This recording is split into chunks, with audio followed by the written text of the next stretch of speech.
on the Black Sea, near the city of Yalta in the Crimea, is the meeting place of the leaders of Britain, Russia, and the United States, scene of the most successful international conference of the war. Livadia Castle, once the summer palace of Czar Nicolas II. Here the Crimea Conference is to take place, and the surrounding countryside is busy with preparations.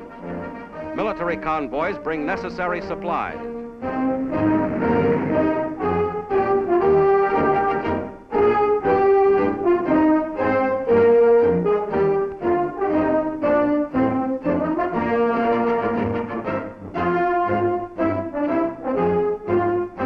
Special communications lines are strung to the palace.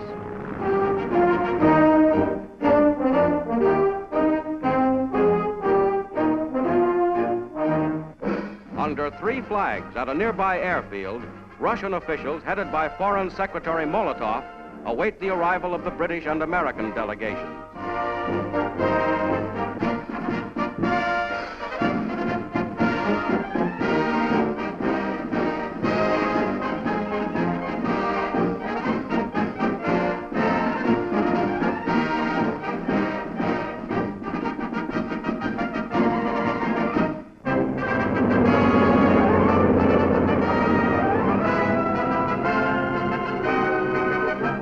Eden, British Foreign Minister.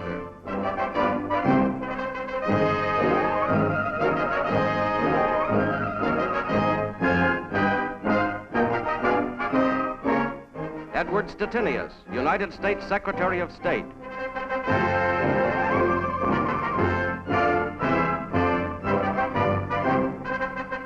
Harry Hopkins, advisor to President Roosevelt, with W.Averell Harriman, United States Ambassador to Russia.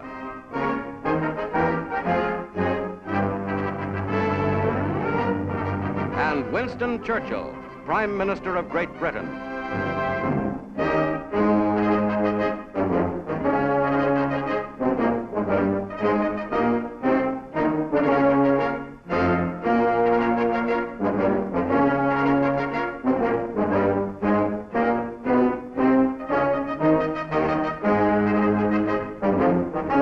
Also arriving by plane after a 6,000-mile trip is Franklin D. Roosevelt, President of the United States.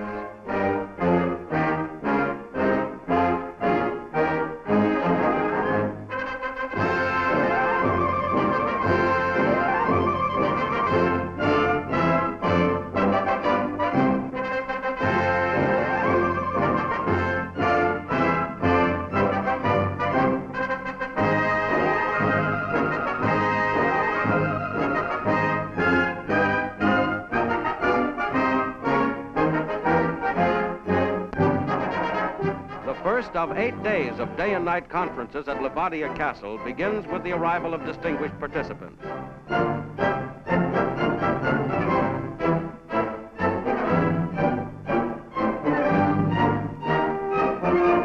Sarah Churchill Oliver, accompanying her father, greets President Roosevelt's daughter, Mrs. Anna Bottiger.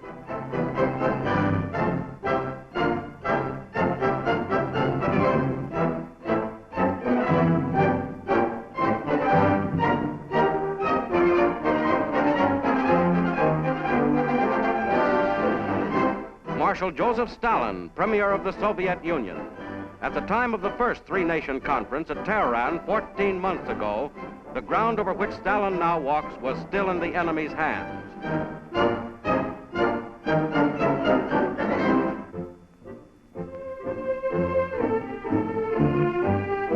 The three parties reach a firm accord on military and political points.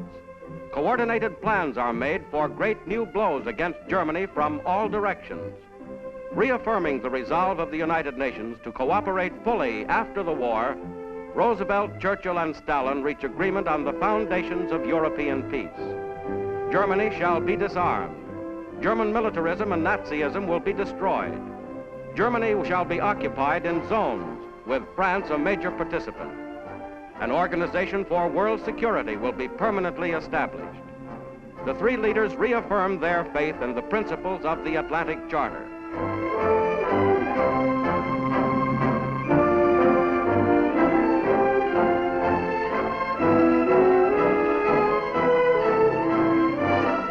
outside, Sarah Oliver, Catherine Harriman, daughter of the American ambassador, and Mrs. Bottiger watch as the three leaders briefly interrupt their conference to pose for history-making pictures. Says the special communique signed by all three. Our meeting here in the Crimea has reaffirmed our common determination to maintain and strengthen in the peace to come that unity of purpose and of action which has made victory possible and certain for the United Nations in this war. We believe that this is a sacred obligation which our governments owe to our peoples and to all peoples of the world. Winston Churchill,